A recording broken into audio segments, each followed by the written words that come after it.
상하이 쪽 이런 데는 집값 비싼데 얼마 정도예요? 근데? 우리나라보다 더 비싸요.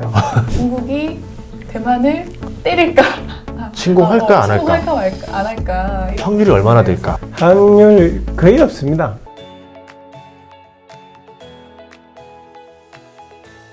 경제 성장률은 좀 어떻게 보시나요? 5%.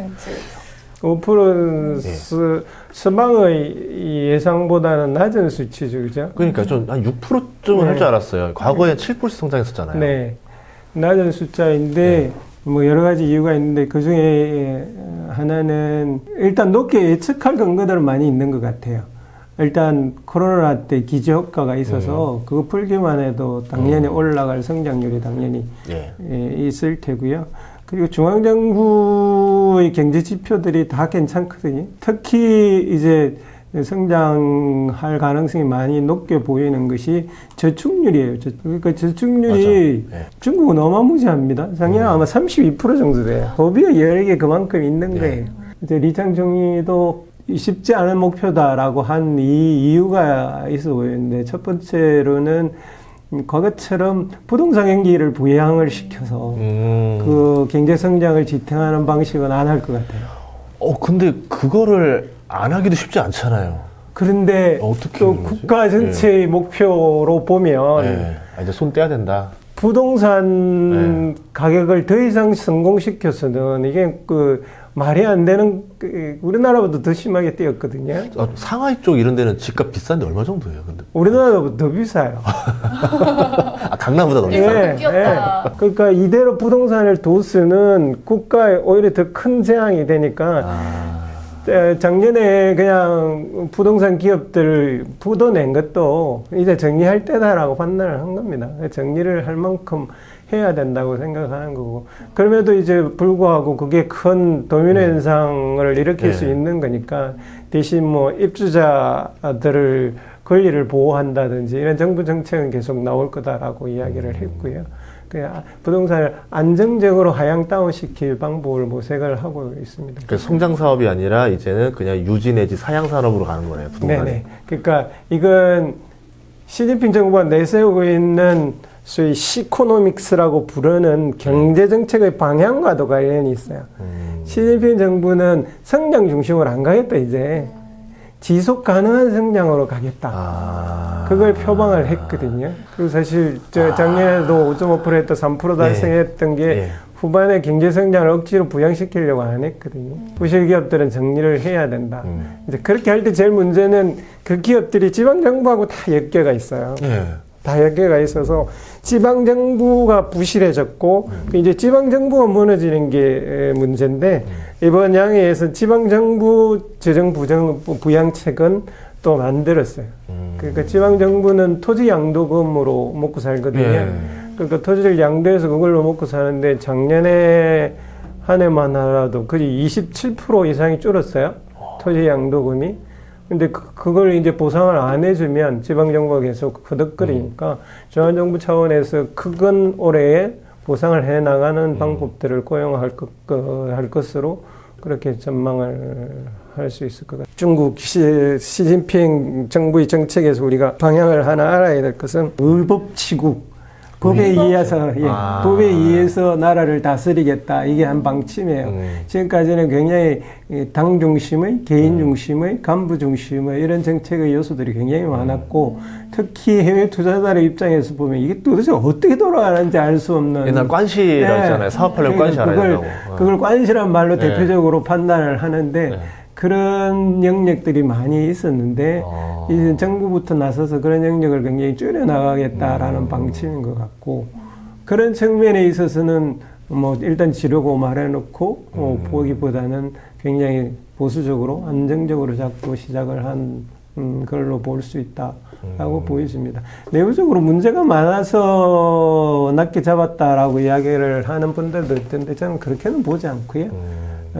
어쨌든 대외 환경들이 안 좋지 않습니까? 그런 상황에서 다 뭐 다른 국가들 2% 이내의 성장률을 예측하고 있는 상황에서 그런 영향들이 중국에 큰 영향을 미치기 분명하니까 굉장히 소극적으로 잡았다라고 저는 보고 있습니다. 많은 분들이 또 이런 걸 궁금해 하시는데, 이 미중 대립 시나리오 중에서 중국이 대만을 때릴까?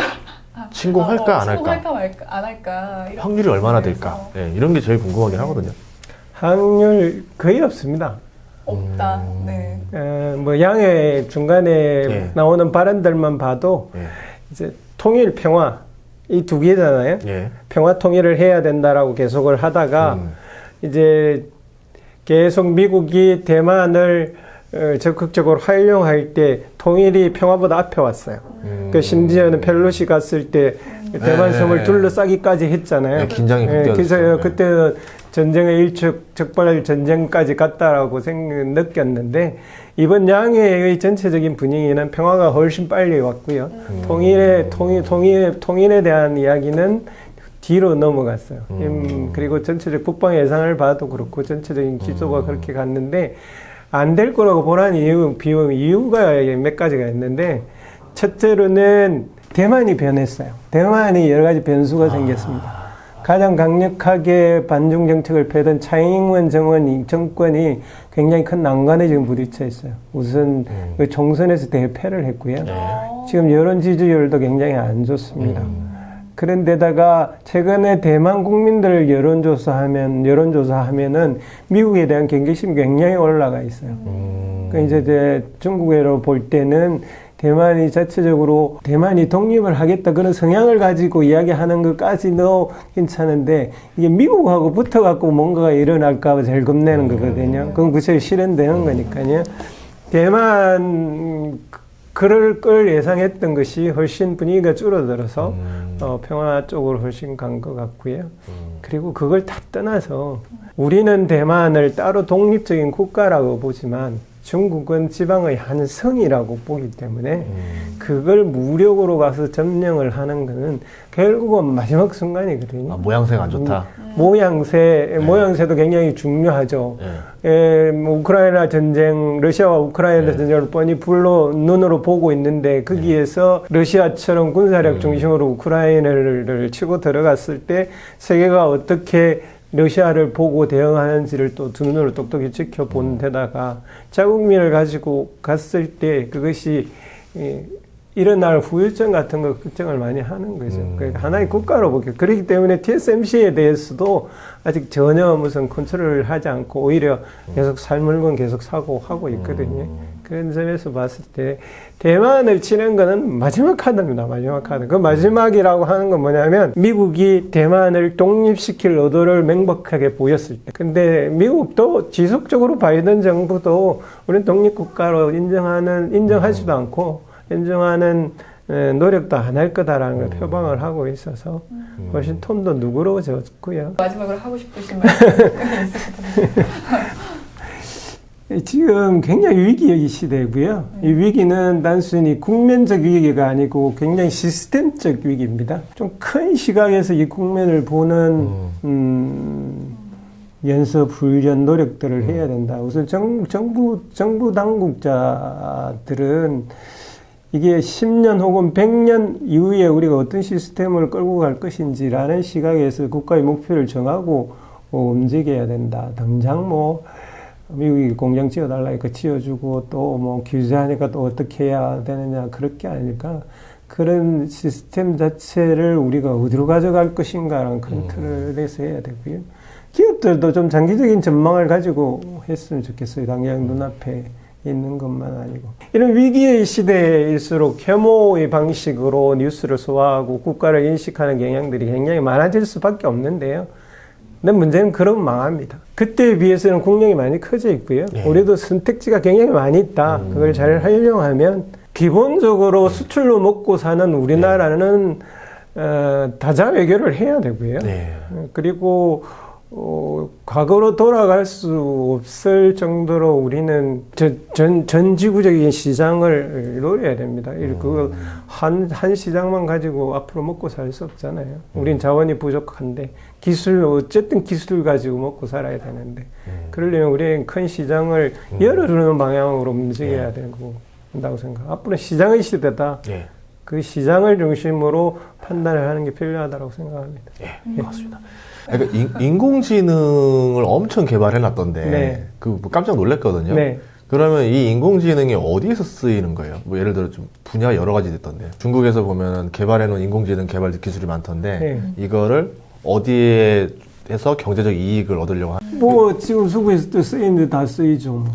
예를 들면 자율주행 자동차 같은 데도 전기차가 워낙 예, 또 지금 중국 자율주행 단계가 테슬라와 비슷하거나 넘어섰거나 3단계 넘어섰거든요. 그리고 실제 주행하고 있는 주행 시범단지도 있고요. 심지어 북경에서도 탈 수 있을걸요. 의외로 인공지능도 보면은 네. 저 깜짝 놀랐던 장면 중에 하나가 무단횡단을 하면 네. 내 위치에서 돈이 빠져나가. 진짜요? 저 사람인 걸 알고 있는 거야. 네, 그래서 돈이 GPS 이렇게 추적기 달려 있는 느낌. 안면 인식으로. 지금 중국의 안면 인식은 안면 인식? 네. 다른 국가 추월할 수 없을 정도로 발달되어 있습니다. 왜 안면 인식을 이렇게 발달시켰죠? 다른 국가는 안면 인식 잘 못해요. 법 때문에. 다양한 규제들 그러니까 때문에. 얼마나 무서워요. 소름 끼치잖아. 근데 그러니까 그게 감시 국가로 가는 지름길이기도 이게 하거든요. 장단점이 딱 있는 장단점이 거네요. 있는 거죠. 아. 그런데 중국은 우선 기술 개발은 하고 시행 일단 해봐요. 보통 시범지구를 만들고 예. 해요. 그리고 막 시행해보고 그 다음에 규제해요. 그 기술은 키워놓고. 예. 그 다음에 규제해요. 그러니까 규제부터 쫙 만들어갖고 죽이지는 않고. 뭐 드론 같은 거 우리나라 드론 산업 발달될 수가 없잖아요. 그렇죠. 규제가 많이 있죠. 네, 규제가 엄청나잖아요. 중국은 일단 드론도 지금 세계 사상하려고 뭐가 세계 최고 수준이 되어 있어요. 네, 지금까지 짱깨주의 탄생의 저자이신 김희교 교수님과 함께 했습니다. 오늘 말씀 감사합니다. 시청해 주셔서 감사합니다. 네, 고맙습니다.